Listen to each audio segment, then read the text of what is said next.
Muslim women who wear the niqab, the full veil, resemble nothing so much as letterboxes or bank robbers. Africans can be described as pickaninnies. Those aren't the words of Donald Trump, who was visiting London this week for a state visit. No, instead they were the words of Boris Johnson, the lead contender in the race for the Tory party leadership, and quite possibly Britain's next Prime Minister. You think you're too divisive a character to be Tory leader? As it happened, Mr. Johnson was launching his campaign just as Mr. Trump landed in Britain this week. And I think the juxtaposition illuminated for lots of people the similarities of these two politicians. The America First nationalist arriving to meet the Queen, and the Britain First, England First nationalist who wants to be the next Prime Minister here. So I know Boris. I like him. I've liked him for a long time. I think he'd do a very good job. Mr. Trump, of course, ignored all the diplomatic niceties about not interfering in the domestic affairs of other countries and promptly backed Mr. Johnson as his favourite for the leadership and for the premiership, and said, and if he gets it, he'll offer him a good trade deal. Thank you very much, everybody. Thank you. The two men focus a lot on national sovereignty. In Mr. Trump's terms, it's pulling back from globalism. For Mr. Johnson, sovereignty is about getting out completely from the European Union and getting out whatever the conditions or circumstances. He's pledged that if he's Prime Minister, Britain will leave the European Union by October the 31st, come what may. If need be, we will just simply crash out. If I get in, we'll come out deal or no deal on October the 31st. We'll do that. Thank you very much. Would that mean you come back and vote Conservative again? Yes. That's it. So Boris Johnson's politics, although he doesn't say this explicitly, are essentially those of the English nationalist. He pledges, of course, to get a better deal, a great deal for Britain. That's sheer fantasy, but fantasies always played a significant part in Boris Johnson's politics. We saw that when he was Foreign Secretary for a couple of years. We've seen it in his promise that we can get a deal with the European Union in which we have our cake and eat it. Mr. Johnson, do you accept that you deliberately misled the public? And Boris Johnson's attitudes to facts and to analysis and to truth is very much like that of Mr. Trump's. He's not interested. He's interested in making his point. He's interested in advancing his own career, and he doesn't want truth or facts to get in the way of that. We saw that during the referendum campaign in 2016, when he was making claims that the NHS would be awash in money if only we left the EU, and that if we didn't leave the EU, we'd be overrun by Turkish migrants. Both of those things were palpably false. Good afternoon, everybody. Good afternoon. Good. Thank you very much. Thank you for coming. Can you hear me? There's much that unites the political approach, the populism of Donald Trump and the approach of Boris Johnson, and indeed some of the other Brexiteers like Nigel Farage. It's a politics which appeals to people's grievances, ignores truth and reality, brushes aside facts, and I think they reinforce each other. And I think they're a real danger to democracy, because our democracy depends in the last resort on everyone agreeing a certain framework of truth and decency and of standards. I think both these politicians have stepped outside that framework. So that's populism. That's populism. So when Boris Johnson comes to power, we can expect basically somebody very similar to Donald Trump, who doesn't mind lying, is not interested in the facts, is not interested in the long run benefits of England, is just running a political campaign in order for himself to get the best end of the deal. So he's a career politician. He's not really truthful to the Conservative Party, because that is most expedient to his political career. It's just like Donald Trump, exactly like Donald Trump. So By the way, Donald Trump will win next year. Oh my God! I hope he will not, but I don't know why not.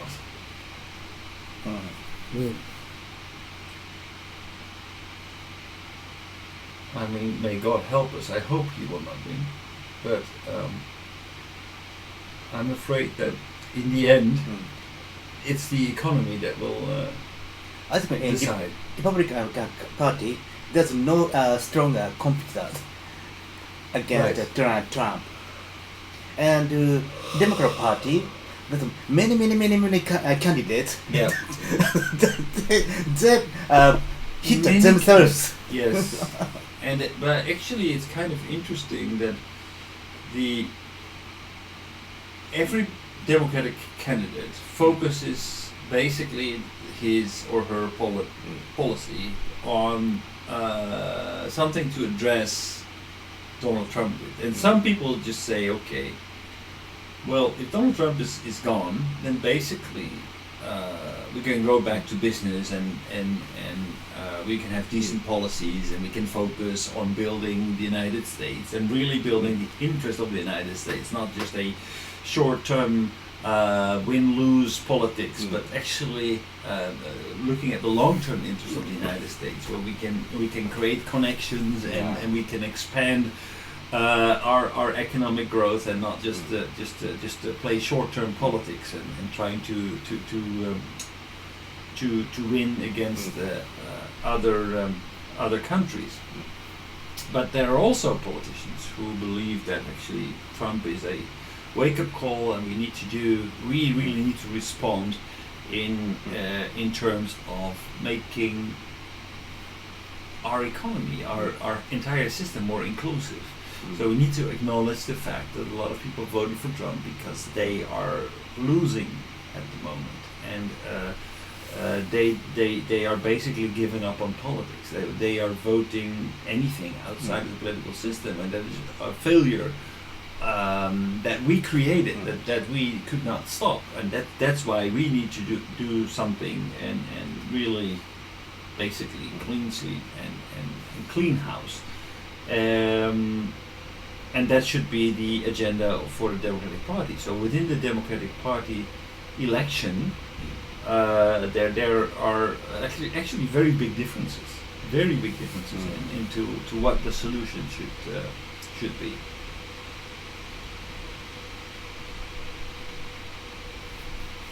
And I wonder, Big difference for what? the approach. Well, what kind of politics they will do? It will make a very big difference whether it will be Joe Biden.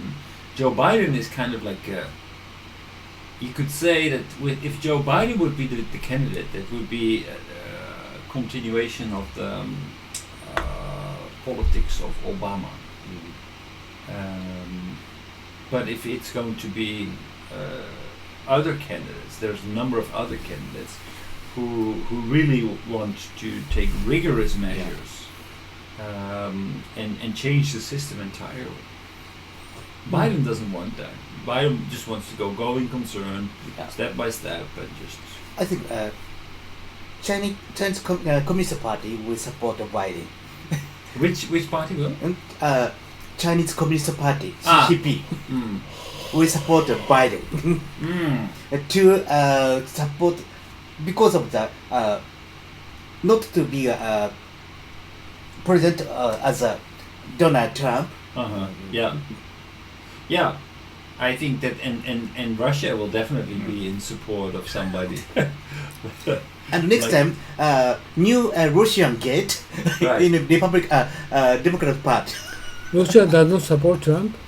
Yeah, Russia supports Trump. Russia supports anything that destabilizes the United States. That's their political game. They want to destabilize the United States. They feel that they are in this situation because the United States has too much influence in this world. That's their interest. I think next coming presidential days, Chinese Communist Party support Democrat Party, and it will happen new Chinese gate.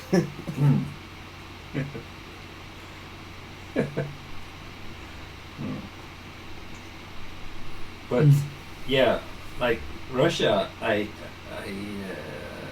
read that actually Russian's economy is now smaller than Yes. that of Italy. Eh?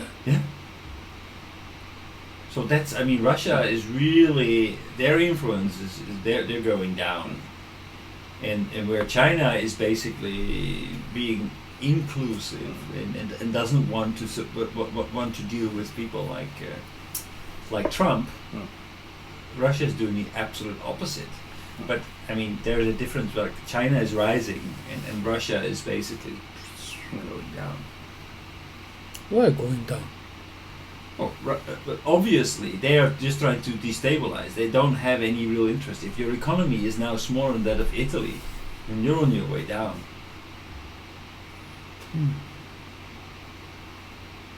So Russia is not so important anymore. Actually, let's face it.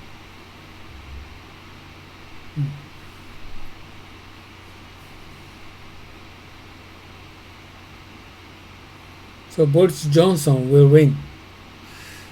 Yeah, there is actually there's no chance that somebody else of what's the other candidate's name? A little bit more decent guy, but it doesn't really matter because they all want Brexit. They all want Brexit, and I don't think Europe is going to give them. Actually, Bremer. When we will see Bremer thinks that Europe will give them. Will give them more time to actually avoid a hard Brexit, but I doubt it. No hard Brexit? No. Well, Bremer thinks that, and the video was from April, but I doubt it. It was also the video was still when May was still in power. But on the way to no deal, right? On the way to no deal, yeah.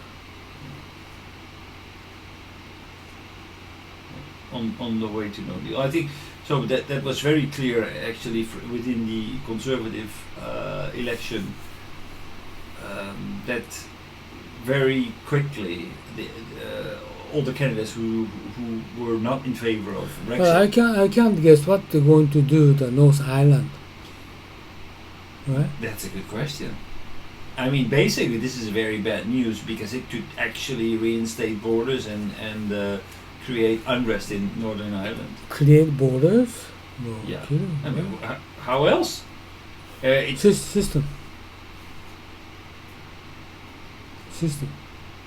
Border control system. Yeah. Well, that's the same as borders, right? Okay, maybe not. And also not a wall like what Trump is proposing, but this is a big issue, right? And the other Scotland will going to be independent. yeah. So they will have a referendum rate, but probably to become independent. Yeah. Independent. Yeah. So I mean, it's it's quite likely that the UK will fall apart. Go back to England again. England, Scotland, Wales. Ireland. Wales. Well, Wales might stay on, but might like England and Wales might still be. But I think Scotland will probably try to. How about city? City. City. Financial center. England or London. London City. What's going to happen with that? Well, I mean, given that Brexit will bring uncertainty, and given that one thing that the financial world doesn't want is uncertainty, I wouldn't be surprised that the gravity will push the financial center towards Germany. But I think you already mentioned that last time that you don't believe it because Frankfurt is basically too boring, which is true. It's very boring, but But immediately America will going to make a bilateral agreement. Of course, they'll get the best deal ever. So Which it's already known that the current the expected impact of a trade deal between the US and UK will be very, very limited on the GDP of. so immediately Japan will involve, Possible. But and I mean, also what they is the ultimate benefit of no benefit, but Japan is Trump forced them to join.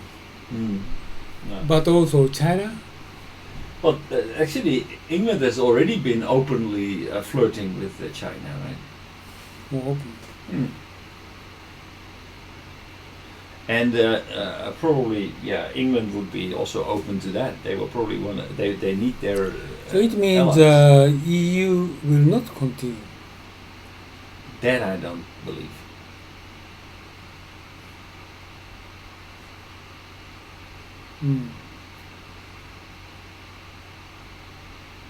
I think if anything, if the Brexit will come, it will make the European Union tighter instead of weaker.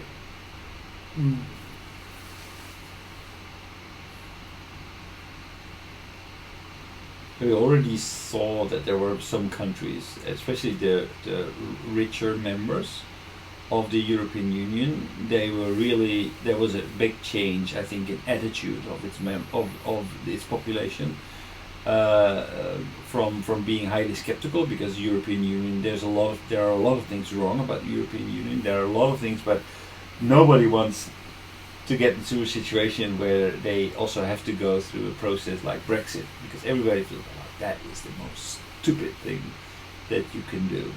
It means they're going to do something, restructure of the EU organization.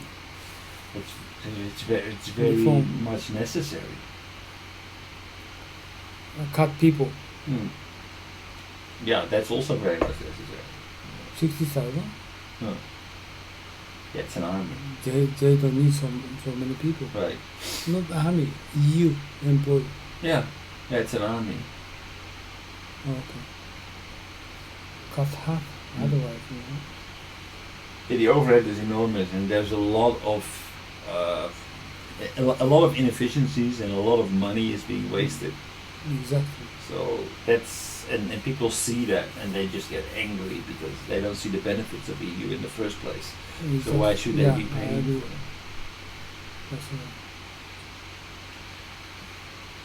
They only see the immediate costs, contributions to the EU, the inefficiencies, the salaries that are being paid. So the direct costs are quite obvious, but the indirect benefits, they are not so visible. And but the direct costs are easy to be used by populist leaders like Farage to do some cherry picking into the things that are wrong about Europe, and say, okay, see, I give you 2 or 3 examples about how Europe doesn't work. But yeah, the real issue is that Europe is not so competitive anymore, globally speaking.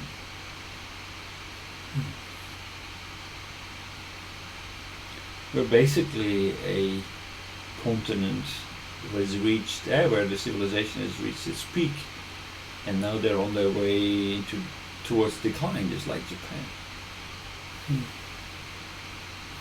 Japan is also declining, right? Yeah. So these are civilizations in decline. Europe, Japan, the United States still has some future because of their demographics, but US is because of immigration, the average age is younger than EU and Japan. yeah. So younger people. Mm. But all the average ages get older, country is not good. No. And China is also a country where. Oh, the that's average right. age Yeah, is- yeah, yeah. They are going to. Right. But they are making investments. They are thinking ahead, and they are carefully, they are aggressively expanding their influence overseas in order to make sure that they can continue. They are not democratic countries, so Right. they It's easier for them to pursue their political change the interests. direction. Yes. Yeah. Or their economic interests. Because there is, in case of China, it's a single interest. There's no need to fight over that in parliament. You don't have to go back left and right, but you can go forward and do what is best within the view of your country.